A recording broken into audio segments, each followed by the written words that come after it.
Donc, nous allons discuter maintenant le devoir A1, qui est un laboratoire virtuel sur le cosinus surélevé. C'est une examination de le cosinus surélevé sur le domaine temporel et aussi sur le domaine fréquentiel.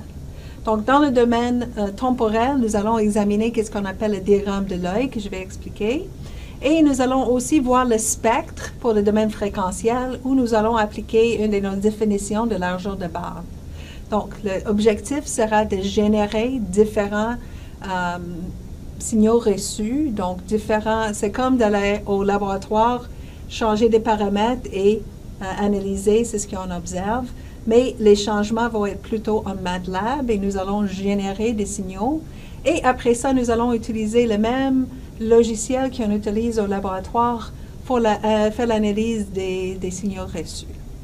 Donc, cosinus surélevé pour ce devoir. Je commence avec l'idée d'un diagramme de l'œil. J'aimerais expliquer c'est quoi un diagramme de l'œil. Je vais commencer avec un signal idéal. Donc ici, c'est une trace temporelle pour un signal qui est carré, une séquence de bits. Imagine que je vais prendre ce signal idéal et je vais générer un diagramme de l'œil. L'idée du diagramme de l'œil, c'est de prendre l'intervalle de 1 bit. Par exemple, ici, c'est la largeur, c'est l'intervalle d'une bit. Donc, ici, le temps d'une bit, on change d'échelle. Quand je vais ici, je vais isoler mon attention sur un seul intervalle de bits. Mais j'aimerais voir l'ensemble de toute cette trace-là, mais un résumé dans un petit espace. Donc, c'est ce que je vais faire. Je vais prendre l'intervalle d'une bit ici et je vais l'afficher. Je vais supposer la trace ici, l'intervalle d'une bit pour cet intervalle. Donc, je l'ajoute ici. Et je continue de cette façon. Donc, je prends cette longue séquence temporelle, je la divise en morceaux exactement larges comme le temps d'une bit et je superpose toutes les choses un sur l'autre. J'aurai ce qu'on appelle un diagramme de l'œil. Quand on regarde ici, on ne voit rien parce que c'est un signal idéal. Donc, quand je superpose, j'ai soit un 0 ou un 0, un 1 ou le montée qui est carré pour les signaux. Mais quand j'ai un signal qui est plutôt réaliste, qui n'est pas idéal, cet affichage de superposer les intervalles de bits devient très différent. Par exemple, ici, c'est un signal qui est bruté et qui, pour le temps de montée, qui n'est pas exact. Donc, quand je fais le même exercice ici, j'aurai des traces superposées. Donc, je vais voir, par exemple, ici était une transition d'une logique 1 vers une logique 1. Donc, une des traces était cette ligne ici. Il y avait une autre qui, c'était d'une logique 0 vers une logique 1. Donc, j'ai une courbe qui vient d'une de ces transitions.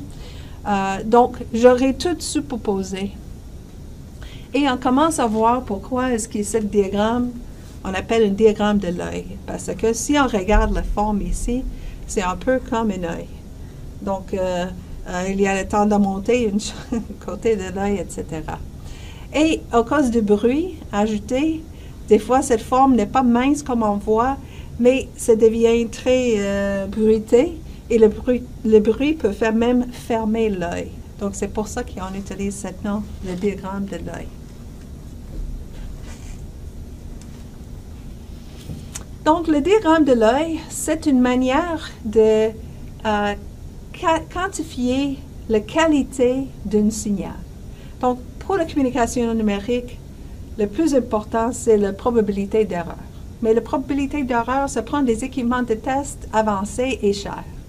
Mais le diagramme de l'œil, on peut faire avec un oscilloscope, très bon marché, très facile, très vite. Donc, même si ce n'est pas la mesure de qualité idéale, c'est quand même une qualité qui peut être quantifiée. Donc, dans le devoir, vous allez observer les diagrammes de l'œil et vous allez tirer de ce diagramme de l'œil différentes mesures qui vont quantifier la qualité de ce signal.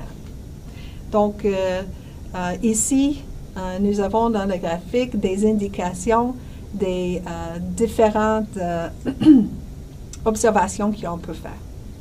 Par exemple, ici, c'est le temps d'échantillonnage. Nous allons faire l'échantillonnage au moment où l'œil est le plus ouvert. Donc ici, on remarque ici, ça sera un bon temps d'échantillonnage. Pour l'échantillonnage, pour le cas binaire, on veut choisir entre le niveau 1 et le niveau 0. Et qu'est-ce que nous allons faire? Nous allons comparer avec une seuil. Donc ici, c'est le seuil que nous allons utiliser pour déterminer est-ce que c'est plus 1 et moins 1. Donc on peut voir toute cette information en regardant le diagramme de l'œil.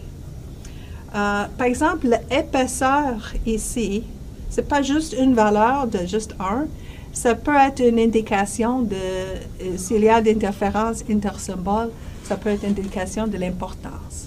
Donc, ça peut être quelque chose que nous allons mesurer.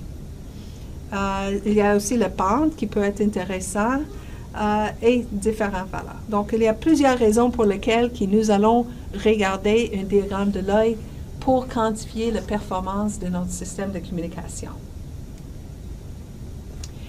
Donc, c'est un laboratoire virtuel parce qu'il n'y en a pas des équipements de test que vous allez utiliser. Donc, c'est ce que nous allons faire. Nous allons faire en MATLAB la génération de signal reçu. Donc, dans le fichier MATLAB que vous allez recevoir pour faire le devoir, à l'intérieur, vous pouvez voir il y a un filtre RRC, Root Race Cosine, suivi par un ajout de bruit, suivi par un filtre pour la réception, un deuxième filtre RRC, et il y a un signal qui est sauvegardé. Donc, MATLAB va sauvegarder un fichier que vous allez transférer dans un autre logiciel. En MATLAB, vous pouvez voir que c'est une modulation qui est BPSK, donc antipodale, plus ou moins 1. Le taux de transmission est 1 kilobit par seconde, et il y a 20 échantillons par bit dans le fichier qui est conservé après MATLAB. Donc, c'est ce que vous allez faire en faire rouler le MATLAB. Vous allez indiquer c'est quoi le niveau de bruit qu'on doit ajouter. Donc, on va spécifier le niveau de signal à bruit. Et nous allons aussi indiquer le facteur de faiblissement. Donc, on va comparer différents facteurs de faiblissement. Et peut-être la longueur de séquence. Je pense qu'on peut jouer avec ça. Donc, tout ça dans MATLAB. Après qu'on a généré le signal, on va supposer que nous sommes au laboratoire avec un appareil de Agilent, soit 2 appareils, un analyseur de spectre et un oscilloscope. Et le logiciel de Agilent que nous utilisons, c'est le logiciel qui vient avec ces équipements et qui affiche pour l'analyse les différentes caractéristiques de ce signal reçu. Donc, nous allons utiliser ce logiciel et au lieu d'être connecté avec une vraie signal, nous allons plutôt faire entrer dans le logiciel le fichier de MATLAB. Donc, il y a la partie théorie que nous avons discutée. Il y a la partie où nous parlons d'une root race cosine. C'est une impulsion Nyquist, mais quand j'ai 2, que ça devient le race cosine, le cosinus surélevé, qui est 0 au multiple de temps d'un bit. Et on aimerait voir le choix de cette impulsion Nyquist de différents facteurs de R. C'est quoi l'impact sur l'ouverture de l'œil? Donc, on aimerait voir notre choix. Il y a un impact sur la qualité du signal. On peut le quantifier, mais on peut aussi, qualitative, on peut voir le diagramme de l'œil. Donc, par exemple, supposons qu'en théorie, on demande c'est quoi la largeur de bande occupée. Donc, la largeur de bande occupée pour le R égale 0, c'est le minimum. C'est vraiment, la largeur de bande est égale à R, le taux de transmission. Dans notre cas, c'est 1 kilobit par seconde. Donc, le taux de transmission, c'est 1 kHz. Donc, on attend d'avoir une largeur de bande qui est 1 kHz dans ce cas. Pour R égale à 0.3, c'est 30% de plus. Pour R égale à 1, c'est le double. Mais ça, c'est la définition de la largeur de bande absolue, où va à 0. Mais nous allons voir une autre définition de largeur de bande qui est exploitée dans le logiciel. Et on verra que ça va virer. Ça ne va pas être les mêmes valeurs qu'on voit ici, qui est la valeur absolue. Il y aura d'autres valeurs. Et c'est important parce que nous allons voir que même si on dit que ça prend le double de la largeur de bande, mais si on a d'autres critères pour la largeur de bande, pas la largeur de bande absolue, qui finalement, ce n'est pas vraiment de doubler. Donc, c'est ça que nous allons analyser dans le domaine fréquentiel, la réalité versus un peu la théorie avec une seule définition pour la largeur de bande. Donc, ça, c'était dans le domaine fréquentiel, c'est la largeur de bande que nous allons discuter. Et dans le domaine temporel, nous allons regarder le diagramme de l'œil. Donc, par exemple, c'est le diagramme de l'œil avec R égale à 0 et R égale à 1 pour des situations idéales. Quand je dis idéal, je dis qu'il n'y a pas de bruit. Il n'y a aucun bruit qui est dans ça. Et deuxièmement, quand je vais couper, je vais le couper très, très loin. Donc, très, très grand délai. Mais à ce moment-là, c'est vraiment un point ici. Donc, au moment d'échantillonnage, c'est toujours 0. Donc, c'est aucune interférence intersymbole, même avec le R0 et le R1. Mais on peut voir, même avec tout idéal, on peut voir les différences entre les lobes secondaires. Donc, les lobes secondaires très petits dans le cas de R égale à 1 et très importants pour le R égale à 0. Donc, si jamais il n'était pas idéal, à ce moment-là, il y aura des variations et les variations seront importantes. Variations, ça ne passera pas nécessairement par 0 et ça va être plus important avec les lobes secondaires plus importants. Donc, une non-idéalité, par exemple, ça peut être l'effet de troncation. Donc, ça peut être une autre raison. Donc, ça peut être le bruit qui ajoute, ça peut être la troncation. Donc, il y a différentes raisons pour lesquelles vous pouvez, au laboratoire, ne pas nécessairement voir quelque chose aussi beau que ce qu'on voit ici. Donc, par exemple, voici une trace que vous allez voir, le genre de trace que vous allez voir dans le devoir 1. Par exemple, ici, c'est un rapport signal à bruit 35 dB, donc assez fort. C'est assez fort, donc le niveau de bruit est très petit. Et malgré le fait que le niveau de bruit est petit, on peut voir qu'il y a des contributions à l'interférence intersymbole quand même importantes. C'est parce que c'était tronqué. Donc, c'est une troncature qui n'est pas 0. Donc, en MATLAB, vous pouvez regarder c'est quoi les niveaux qui étaient choisis pour le laboratoire, mais ça représente un peu la réalité qui, même si on demande une cosinus surélevée, ce n'est pas toujours idéal. Donc, on peut voir que l'impact pour R égale à 1, la contribution va être plus petite. Donc, c'est ce que nous allons voir. Nous allons mesurer différentes quantités à partir du diagramme de l'œil pour nous permettre de quantifier la performance du système. Par exemple, ici, c'est la séparation ici pour l'ouverture de l'œil. Donc, à quel point est-ce que l'œil est ouvert? C'est toujours ouvert parce qu'il y a un espace vide entre les. Donc, c'est ouvert. Mais c'est certain que cet œil est beaucoup plus grand ouvert que l'autre. Et donc, nous allons mesurer, par exemple, la distance ici pour quantifier le noise margin, marge pour le bruit, et ici sont les mesures. Donc, ici, l'amplitude est en volt, millivolts. Donc, c'est les unités pour cette mesure-là. Maintenant, on passe dans le domaine fréquentiel. Donc, on avait le diagramme de l'œil pour quantifier le ISI. Et ici, nous avons la largeur de bande. Donc, nous avons ici affiché 3 spectres. C'est un peu difficile de voir, mais R égale à 0, c'est le plus efficace spectral. On peut voir que les lobes secondaires viennent ici, arrivent ici. C'est un peu plus large, un peu plus large. Donc, si on cherchait c'était quoi la largeur de bande absolue? Ici, il aura une valeur, ici sera 30% de plus, ici sera le double. Donc, si on faisait juste regarder quand c'était vraiment à nul, il y a un peu des effets numériques dans le calcul du spectre, mais quand même, on peut chercher ça. Mais si on utilise une autre définition de largeur de bande, on peut utiliser la définition de largeur de bande qui est 99,5% de puissance. Donc, à ce moment-là, on voit que c'est quelle largeur de bande où toute l'énergie est concentrée et on aura des résultats très différents. Donc, ici, c'est plus ou moins le même. Ça doit être une kilohertz, c'est autour de ça, mais ça peut varier. Donc, c'est ça que vous allez jouer avec dans le devoir, c'est de quantifier c'est quoi cette largeur de bande par différentes définitions. Donc, un contraste dans la discussion, vous allez expliquer pour moi pourquoi est-ce qu'il y a cette différence entre la théorie et une mesure avec une autre définition de largeur de bande. Donc, encore une fois, ces boîtes pointillées indiquent c'est quelle partie, quelle opération est faite dans chacun des logiciels. Donc, c'est ici, en faisant rouler MATLAB, que vous allez changer le facteur d'adoucissement. On aurait pu aussi changer la truncation au délai, on ne fait pas ça pendant ce devoir.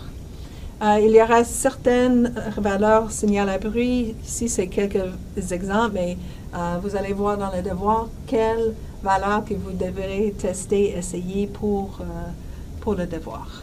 Mais c'est important de réaliser, ça c'est un rapport signal à bruit très fort, ça c'est épouvantable. Donc, il faut choisir quelle réalisation à utiliser dans différentes sections de devoir. Des fois, ça va être évident, des fois, vous allez avoir le choix. Par exemple, ici, ça peut varier d'une année à l'autre, mais en gros, je vais vous demander de faire un signal avec un certain facteur d'affaiblissement et je demande de faire la mesure dans le domaine fréquentiel quand le bruit est le plus petit possible. Vous allez examiner l'effet de bruit. Donc, c'est certain que quand c'est le temps de mesurer la largeur de bande, plus qu'il y a des bruits présents, plus que ça va être difficile de voir le signal lui-même et voir c'est quoi la largeur de bande du signal. Donc, nous allons faire cette mesure dans le domaine fréquentiel pour le rapport signal à bruit qui est le plus fort. Donc, quand le signal est vraiment fort, le spectre va être vraiment dominé par le signal, le niveau de bruit va être très bas et on peut voir à ce moment-là c'est quoi la largeur de bande du signal. Donc, nous allons comparer la largeur de bande absolue qui est théorique. On peut mesurer aussi, essayer de voir cette mesure. Donc, est-ce que le niveau de bruit est assez bas pour nous permettre de voir quand le signal arrête vraiment? Donc, vous savez c'est quoi la vraie valeur absolue. Vous allez observer c'est quoi que vous pouvez mesurer à cause de le niveau de bruit. Et c'est pour ça qu'on va avec le signal le plus fort. Et nous allons comparer cette valeur absolue. Donc, imagine que vous avez une spectre comme ça que vous allez voir affiché. Donc, pour l'absolu, vous allez voir, ça c'est le niveau de bruit, plancher de bruit, plancher de bruit, et vous allez voir, mais ici, le signal arrête, ça c'est absolu. Et le deuxième, ça va être plutôt la largeur de bande où quand je prends l'air sur la courbe ici, j'ai 80, et le pourcentage peut varier d'un devoir à l'autre, mais un certain pourcentage qui est concentré. Donc, deux mesures de largeur de bande. Un qui est limité par le niveau de bruit, l'autre, mais aussi influencé par le niveau de bruit, mais avec une autre définition. Donc, ça, c'est dans le domaine fréquentiel. Dans le domaine temporel, ici, c'est ce qu'il faut mesurer pour le diagramme de l'œil. Donc, j'ai mentionné la marge pour le bruit et je vais mentionner trois autres aspects qu'on peut caractériser avec une mesure quantifiée numériquement. Donc, en plus d'examiner toutes les valeurs de R pour le signal à bruit le plus fort, vous allez examiner différents niveaux de SNR et différents facteurs d'affaiblissement. Et vous allez comparer les valeurs numériques pour avoir une discussion de pourquoi est-ce qu'un choix était mieux ou pas mieux, c'est quoi l'impact sur les valeurs mesurées. Donc, une partie du devoir est de remettre des graphiques que vous avez utilisés pour le calcul. Donc, vous allez utiliser j'aimerais que vous sauvegardez la fiche de graphique que vous avez exploitée pour vos mesures pour nous aider dans la correction.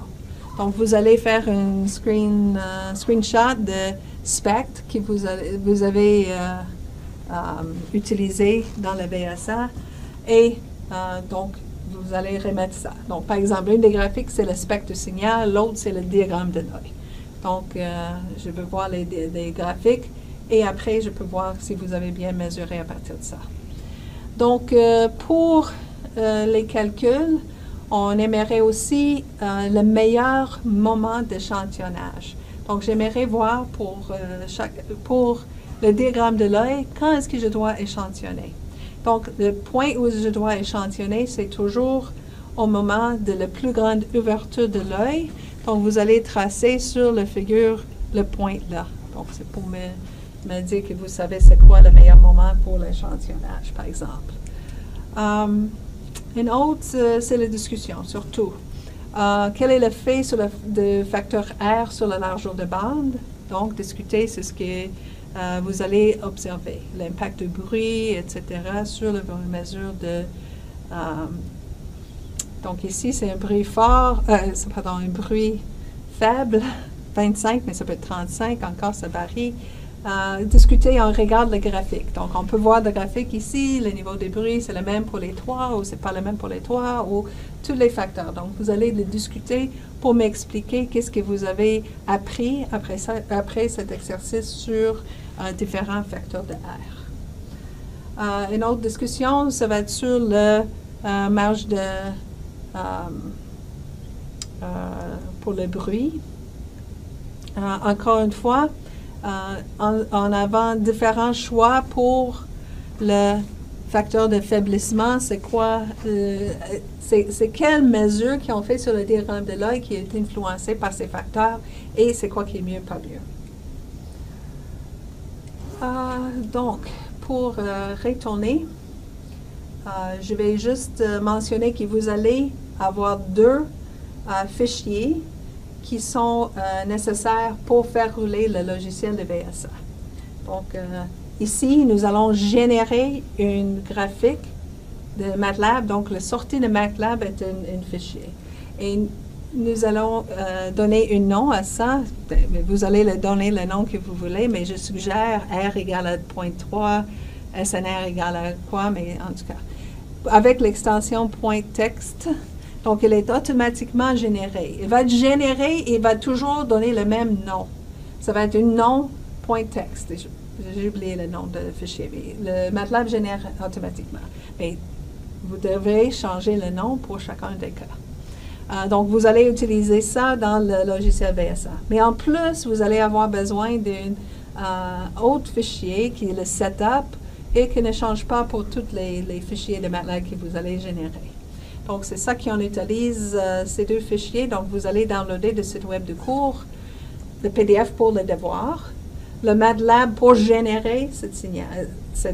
Je pense qu'il y a un signal que j'ai généré pour être certain que vous pouvez au moins commencer si vous êtes bloqué par le MATLAB. Et vous avez aussi ce fichier qui est pour le setup pour le VSA. Dans le VSA, il y a quelques paramètres qu'il faut changer pour que le VSA comprenne ce qui a été fait en MATLAB. Donc, il y a par exemple choisir le Measurement Setup où vous allez être obligé de voir combien, c'était quoi le taux de transmission. Donc, c'est 1 kHz et le RS pour 1 kilobit par seconde. Le nombre de symboles point par symbole, donc le taux d'échantillonnage. Dans MATLAB, ils ont utilisé un échantillonnage de 20 points par symbole. Donc, il faut le dire ici parce que comme ça, le VSA peut interpréter le fichier qui est donné. On peut demander aussi de combien de points afficher dans la visualisation des traces. Donc, ici, c'est un exemple pour un SNR égal à 10 dB, donc assez faible. Et un facteur de faiblissement quand même assez petit, donc c'est proche de l'idéal.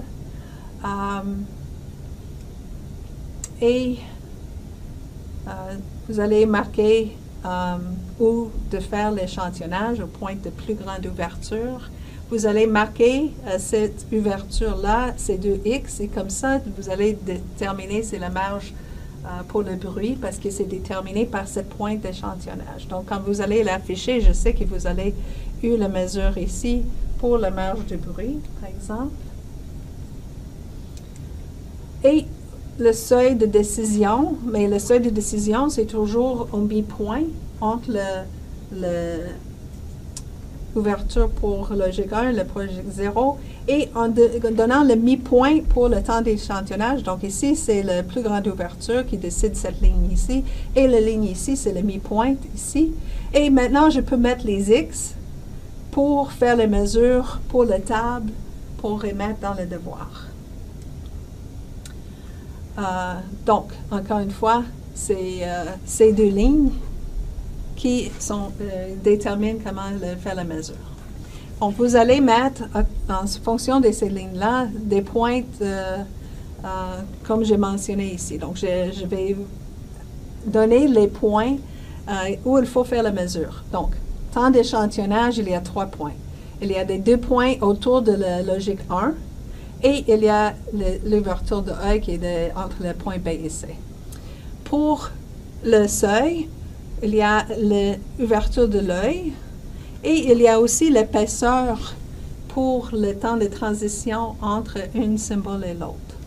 Donc, les 4 quantités qu'il faut afficher dans le devoir sont définies à partir de ces points. Donc, vous allez faire un peu de lecture, voir l'interprétation de chacune de ces quantités, pourquoi est-ce qu'ils sont utiles, comment est-ce qu'ils sont utilisés. Donc, voici les définitions de calcul à partir des points, et vous allez dans la discussion faire sortir qu'est-ce que nous pouvons observer à partir de ces points-là. Je vais juste mentionner qu'il y a un effet qui est dû à une troncation, il y a un effet qui est dû simplement au bruit. Donc ici, c'est R égale à 0.3 avec un peu de troncation, mais pas sévère. Donc on peut voir que ce n'est pas un point parfait au milieu, mais c'est assez bon.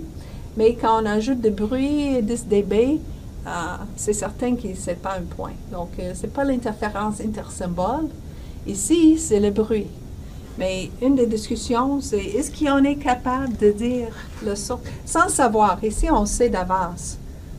Je contrôle le signal, je sais le signal, une certaine rapport signalable. Mais supposons que c'est une observation et je ne sais pas les qualités du signal, des rapports signal-bruit, des effets de coupure. Donc, je ne sais pas si le diagramme de l'œil a une certaine forme au cause du bruit ou au cause de l'interférence intersymbole. Donc, j'aimerais avoir une discussion. Est-ce qu'il est possible de distinguer? Est-ce qu'il est impossible? Est-ce que c'est pareil sur le diagramme de l'œil de la même façon? Donc, c'est un autre point de discussion pour le devoir.